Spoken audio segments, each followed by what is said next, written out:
Alors vous êtes mademoiselle, Fatemeh Korandani Tafresh et vous êtes doctorante en sciences. Le titre de votre thèse est Effet de la compétition intraspécifique sur le comportement de ponte des femelles Aphidolete Aphidimisa. Vous faites exprès là. Diptera cecidomidés, voilà. Et conséquences sur la fitness des descendants. Et le titre, j'allais dire plus abordable pour moi en tous les cas, le titre vulgarisé. Bref, j'étudie le comportement des mouches. Merci à vous.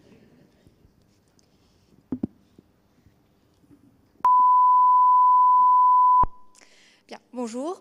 Alors, je ne sais pas si vous êtes comme moi et si vous faites souvent du covoiturage.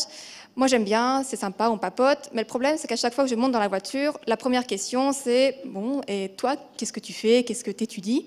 Et quand je dis « Moi, j'étudie le comportement des mouches », il y a un grand blanc dans la voiture et les gens me regardent un peu de travers et ils disent « Ah, au moins, c'est original. Et pourquoi? C'est intéressant ?»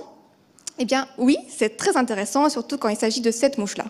Alors cette mouche-là, qui ressemble un petit peu à un moustique, c'est Aphidoletes aphidimisa et c'est un auxiliaire, c'est-à-dire qu'on va l'utiliser en lutte biologique pour lutter contre les pucerons. Donc vous utilisez ça sur vos poivrons et tomates infestés de pucerons, ça nettoie, c'est magique. Alors la petite histoire, c'est que la femelle, après émergence, va aller s'accrocher à une toile d'araignée et va s'accoupler avec un mâle sur la toile d'araignée, c'est très mignon. Et après, elle va aller chercher une colonie de pucerons dans laquelle elle va pondre ses œufs. Elle pond ses œufs et s'en va. Et après, c'est à la larve d'aller trouver ses proies, de les mordre, de les paralyser et ensuite de les manger. La larve est très petite, elle va bouger très lentement et sur une petite surface. Du coup, c'est très important que la femelle ait pris la bonne décision. Si elle a pondu sur un site avec beaucoup de compétition, beaucoup de prédation ou peu de nourriture, la larve est condamnée à rester sur le site et du coup, sa performance va en souffrir. La performance d'un individu, c'est son succès reproducteur.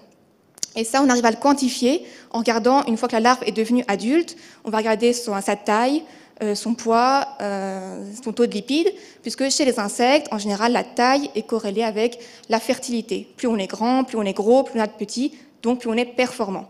Du coup, de la préférence de la femelle pour tel ou tel site va dépendre la performance de ses descendants.